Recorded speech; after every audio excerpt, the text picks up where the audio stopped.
Let's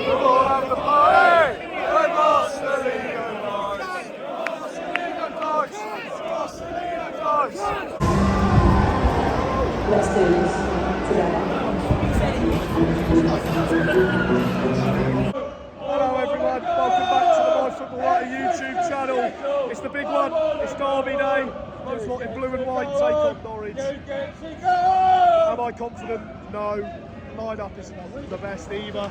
I don't really get why Cordova's starting. Fisher at left back doesn't fill me with confidence either with how good Jaden Philogene can be. We all knew this would be a tough test, and it's going to be very tough with the amount of injuries Norwich have got.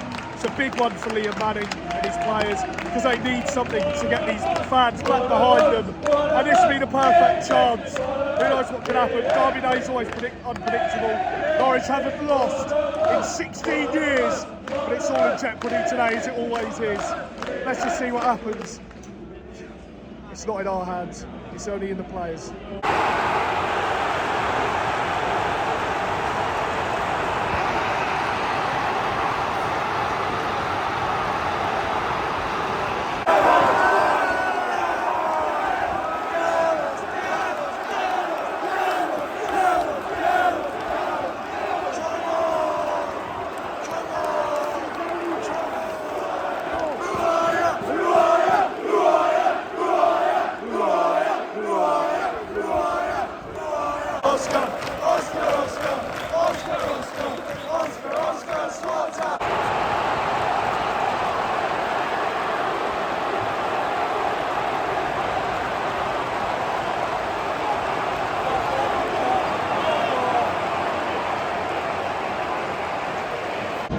Half-time here at Brighton Road.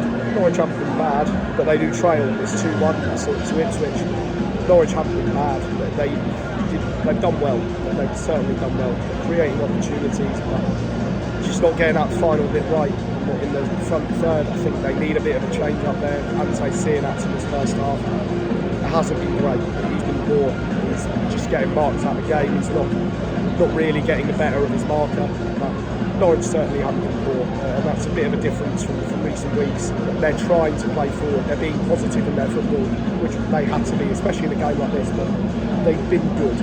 The Ipswich, 2 goals, I mean the first goal was very much like Norwich's goal. It's a poorly dealt with corner, it ends up being fired in, it was kick right. Second goal is nothing Norwich can do, brilliant strike from Jaden Philogene. Kovacevic gets a hand to it. All he can do is palm it onto the crossbar, which then hits the underside and goes in. So both teams looking okay when going forward. They look like they got threat, but Norwich just need that little bit more to get themselves back into this one again. They've not been bad by any means, but Ipswich just edging this one at the moment.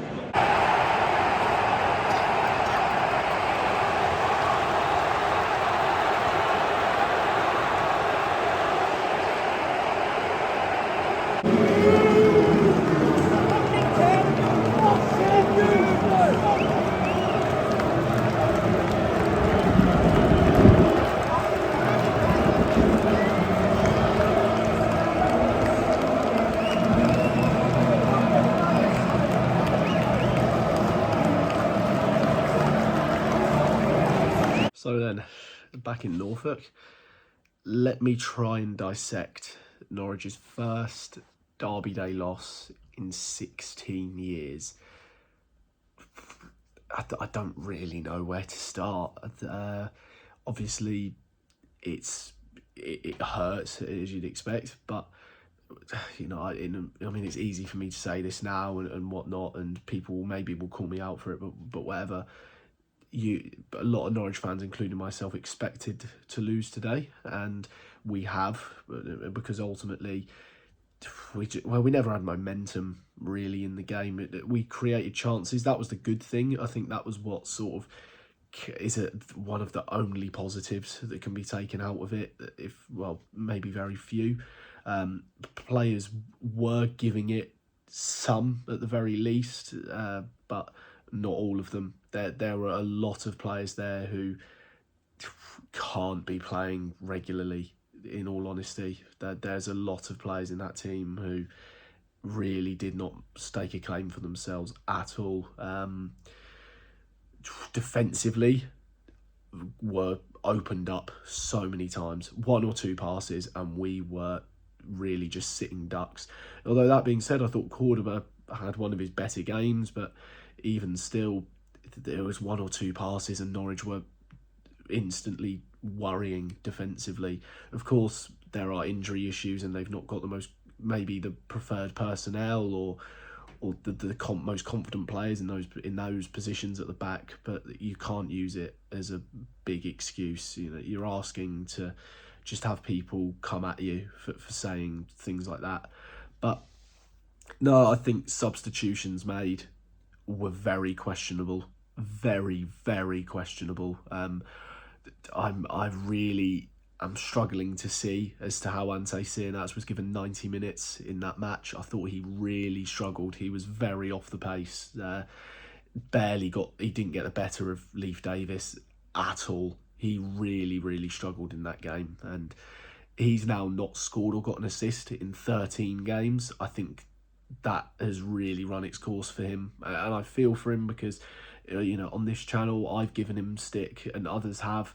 And then maybe were proved wrong for a little bit last season, but it's just not working for him. I really am baffled as to how he wasn't taken off. Oscar Svartal got the goal, may have taken a deflection, but he scored nonetheless. I am baffled, absolutely baffled as to how he was subbed off, because he was Norwich's best attacking player. I cannot believe Liam Manning took him off. And as for Ipswich, they played well. They've got a very good coach who plays good football. They've proved it before, and no, they were good. Maybe not as good as I thought they were going to be, because I originally thought maybe they'd wipe the floor with us. I wouldn't say they wiped the floor, but they were comfortably in control and had a lot more momentum than Norwich did. So no, the run had to come to an end one day, and many thought it would be today, and it was. But it wasn't to say that Norwich deserved something out of the game, because they didn't, albeit first half looked very good. I thought into the break there was maybe potential to come back out and give it a go, but no, it is what it is. But yeah, we've lost the game, so you can't reverse it. But as for Liam Manning, I really do worry. I really worry as to how much longer this test will be given time, because you can't give it much more. I've just seen a tweet from Chris Gorham about you're 9 games in and there's an injury crisis and there's this, that and the other. Surely you back someone for longer than 9 games, but he's broken 2 unwanted records. 4 losses at home, Norwich, or 5 now, I should say. Norwich have never done that. Liam Manning now is the man responsible for that, and now he is the man who has lost Norwich's unbeaten run in the East Anglian Derby.